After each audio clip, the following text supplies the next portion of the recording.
Ladies and gentlemen, welcome back to the Players Own YouTube channel, and I guess you'll see these videos everywhere, so if it comes across your feed and you're listening, thank you for joining me. Erik Ten Hag's being sacked by Manchester United, my club, a club I've gone through all the ups and downs with, and unfortunately enough to only really be old enough to watch a lot of the games in Australia since the time post Alex Ferguson. So I've seen the ups, I've seen the downs, mostly the downs, and another weird sort of sour taste of a day for me.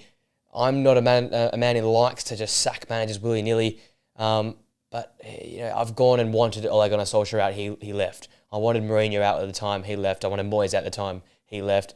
Indifferent to Louis van Gaal. I thought he could have been given more time, but Erik Ten Hag's it's a strange one for me. Yes, we are sitting 14th in the Premier League, and I sort of labelled it to some of my friends saying the game yesterday versus West Ham was the El Sacico because we would have lost it. I thought would have been sacked. So I knew it, and I guess I come to accept that fact, but there's a weird part of me that I still think Erik Ten Hag, the work he did is quite underrated, and that might sound blasphemous, and I think if people are watching that, other fans of other clubs will laugh at me, and sometimes I laugh at myself, but I've always been in that sort of pro Ten Hag camp, and it's a weird set of emotions. So I was fighting, I wanted him to stay last season. I thought it was unfair if he was sacked at the end of last season due to all the injuries and the signs we saw of some sorts of progress throughout the season.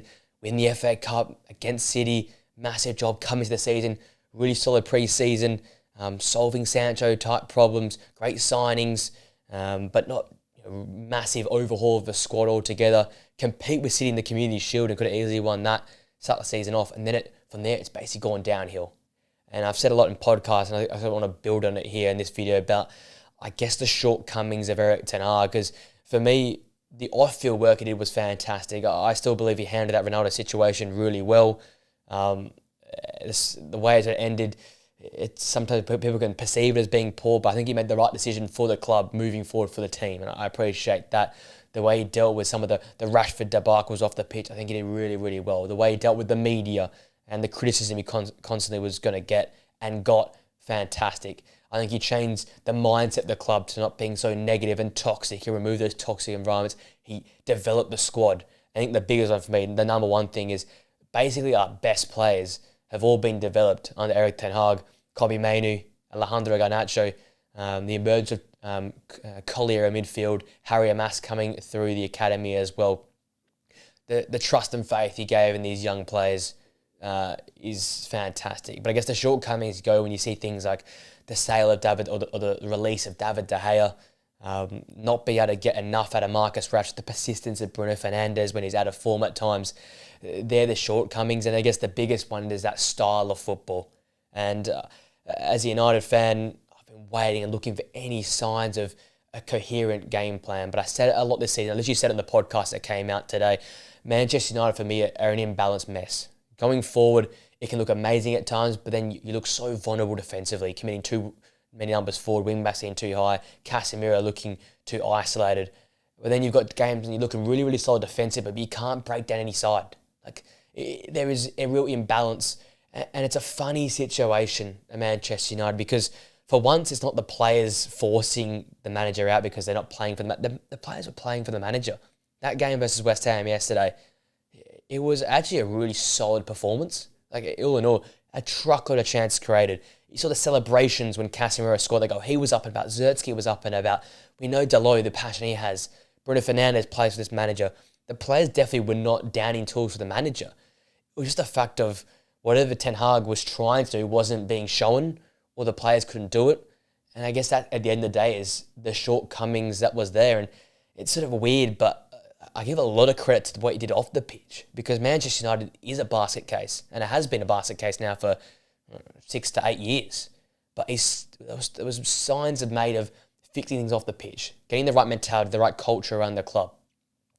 Yeah, the new owners come in. It looked like it was going in the right direction, but on the pitch just hasn't been good enough. Simply put, this season sitting in 14th, yet to win in the Europa League, some really average performances in the Europa League, and it seems right. It's the right time, but it just doesn't sit right with me sometimes with how it all ends up, because I still feel like there's a manager there, for me, probably the most impressive, I think, since Sir Alex Ferguson.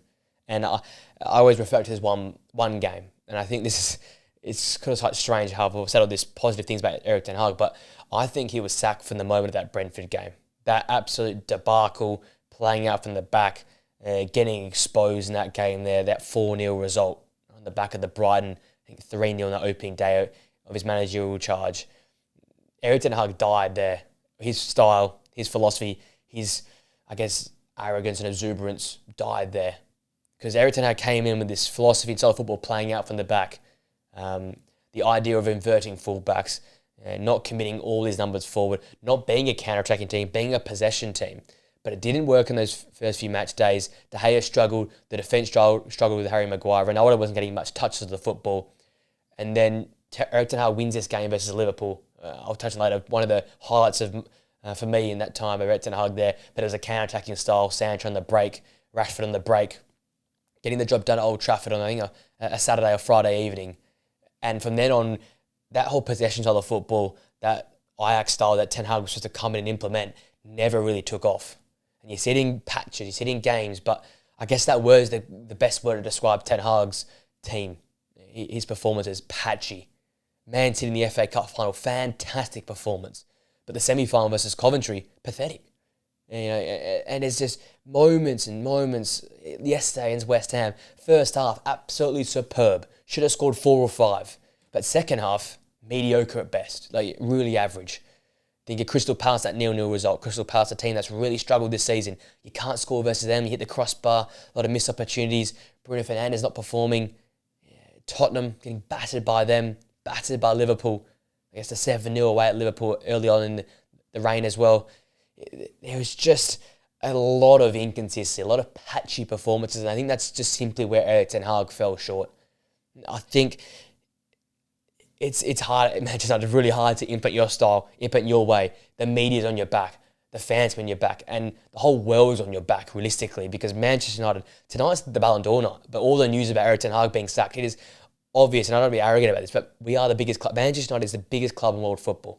Whatever way you want to put it, it sells in newspaper titles, it sells on social media, it gets clicks. Erik Ten Hag, especially with Manchester United, he has all the view on him. In a weekend where Ange Postecoglou flopped with Tottenham, all the news was on Manchester United, Erik Ten Hag.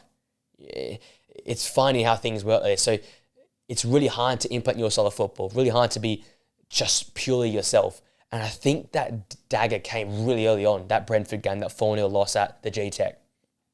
That, I think, is where Erik Ten Hag died. And ever since, it's been just a holding on process.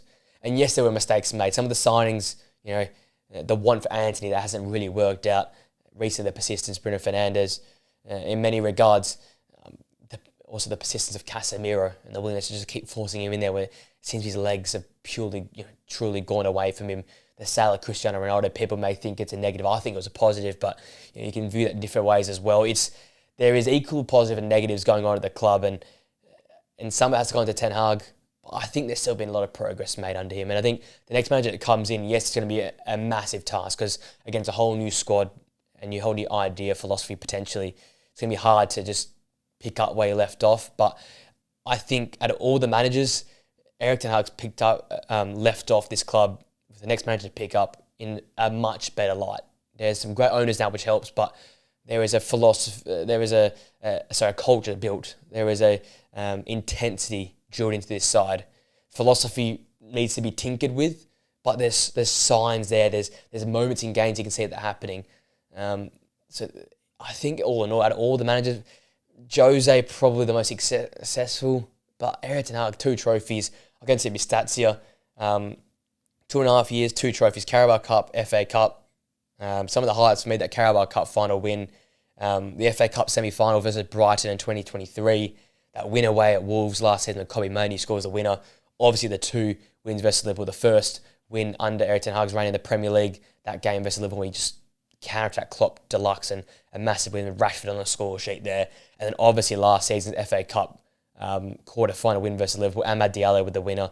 There's been some fantastic memories under Erik Ten Hag. It's obvious to say the 2 cups obviously stand for that. And not many managers come to Manchester United to win trophies. Ole Gunnar Solskjaer fell short. Obviously, Jose had that fantastic season where he won the Europa League and the Community Shield as well, also the Carabao Cup in there as well. So he was successful, but David Moyes didn't win anything either.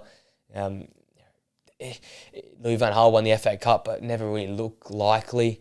I still think it's been a very impressive time under Erik Ten Hag.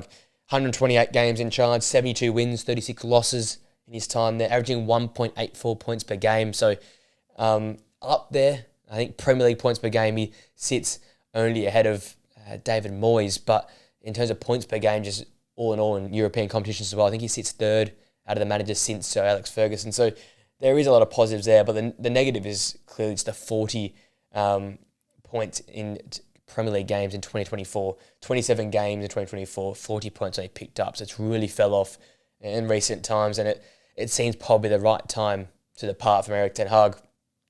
Looking a little bit to the future, and I guess where the club goes. Again, these owners, I backed them in. They've made a lot of big key changes, and this is another one. How will they go from here? It'll be interesting to see. Like, there's a few managers I've written down here. Obviously, you've got your really top tier options. Zinedine Zidane, Xavi.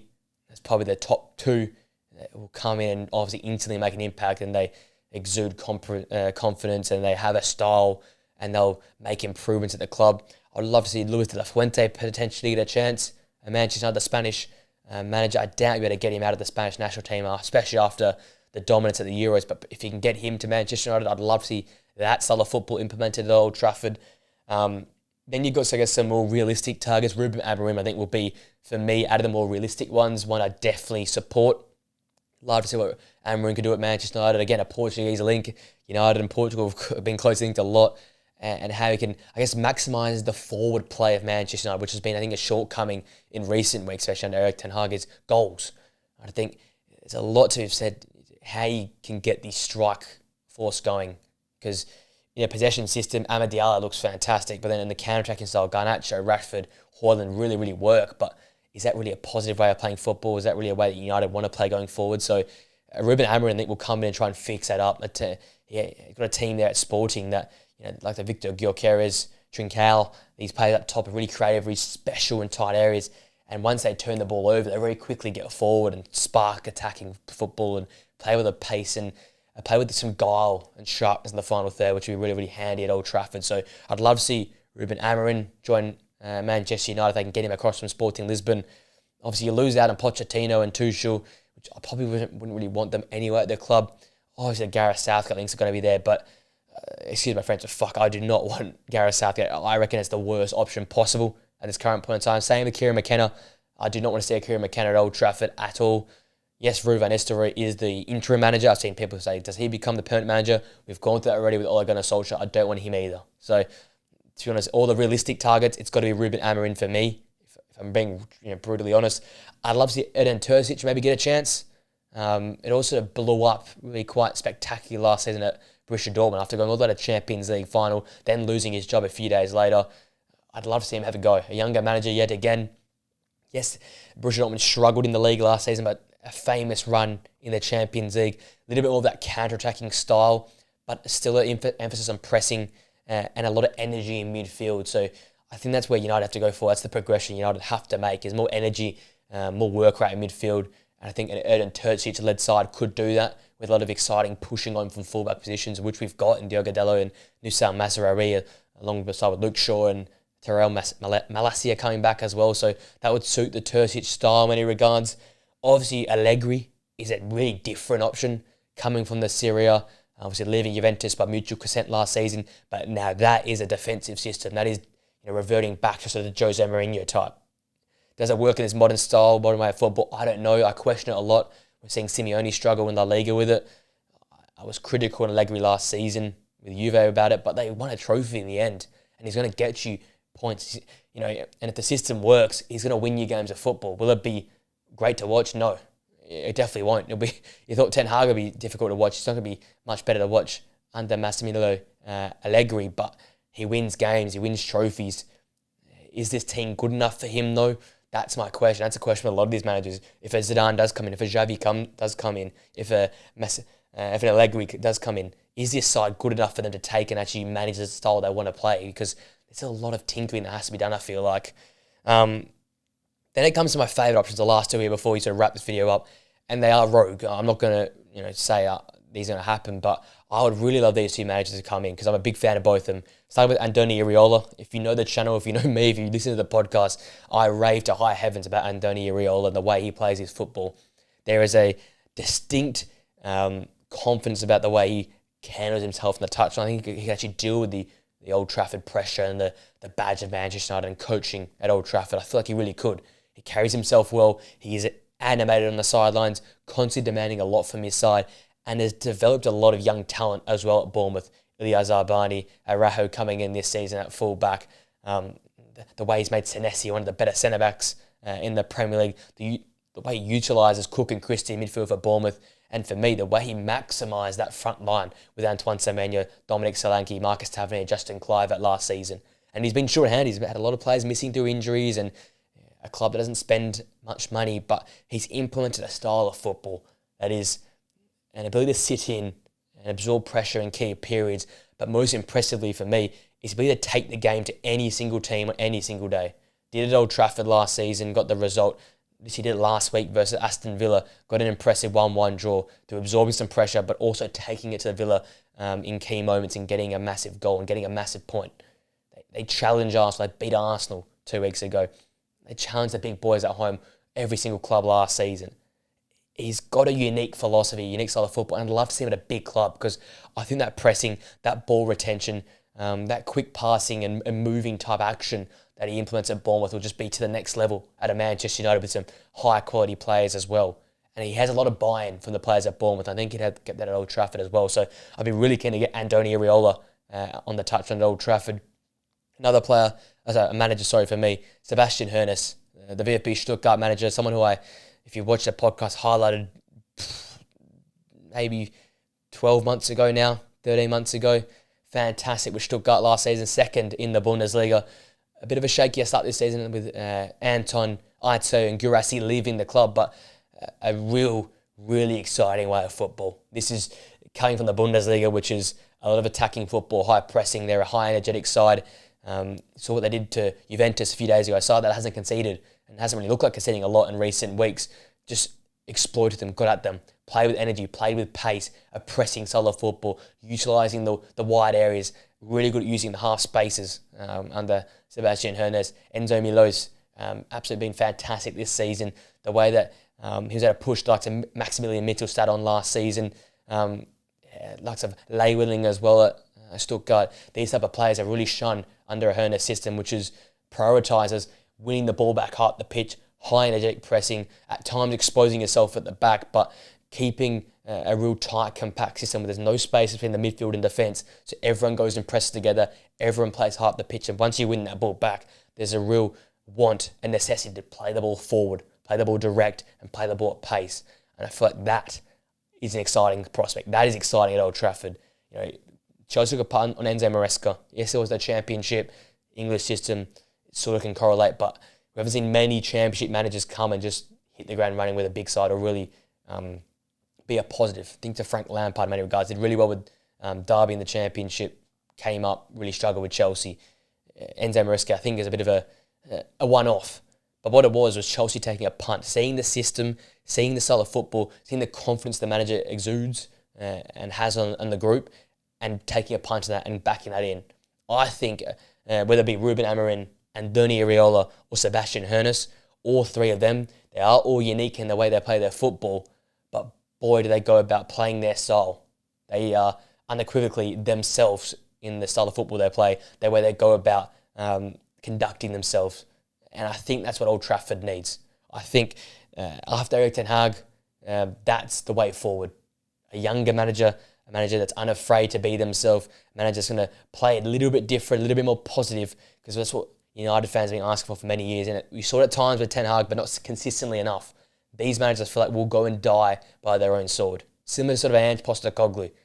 You know, back this manager and back this style in. It might hurt at times, but boy, will it be good at times as well. And if you can get to the rough patches, and I think these managers could utilise the players that are already at the club, that's a positive. Because I'll finish off with this point here. United have gone through so many phases, spending so much money on different managers, different styles of football, and different players. I think those managers I've mentioned, Iraola, Hoeneß, Ruben Amorim, even a Xavi, could come in and take the players that are there and make them work, adapt into their style just and tinker a little bit. And that's the real big thing for me for Manchester United going forward. How can this next manager utilise what's there, 80% of what's there, maybe add a little bit of themselves, 20% from here and there, but not spend 250 million euros next summer to get a team that's what they want. This is a massive news. Again, I sort of let my feelings be known. I'm sort of indifferent. I do feel for Erik Ten Hag. I really enjoyed him. Probably one of my favourite managers since, actually probably is my favourite manager since Sir Alex Ferguson's left the club. I think there was signs there at times that it wasn't consistent enough. There was development, but there's also a few wrong steps along the way. But I think it feels deep down, if I'm thinking in my head, it's the right time. With my heart, I do feel very sorry for Erik Ten Hag that it hasn't quite worked out. But we do have the memories. We do have those 2 trophies, so more trophies than Arteta in that same time. So cop that, Arsenal fans, in the comment section down below. Let me know your thoughts in the comment section. Who's the next manager for Manchester United? Is it Van Nistelrooy continuing on from an interim? Does Gareth Southgate come in, which I definitely do not hope not? Or do you get a big boy like Xavi? Do you get a big boy like Zidane? Or do you get someone like or do you agree with me? Do you think a Sebastian Ernest or an Andoni Iraola could come in and do a job at Old Trafford? Let me know that in the comment section down below. If you enjoyed the video, guys, smash the like on it, subscribe to the Players Zone channel, and press that post notification bell. I'm keen to hear what you guys think. Erik Ten Hag sacked, Manchester United, a new start with interim coach Ruud van Nistelrooy. With that being said, gents, I'll see you guys on the video very, very soon. Until next time, guys, see you later.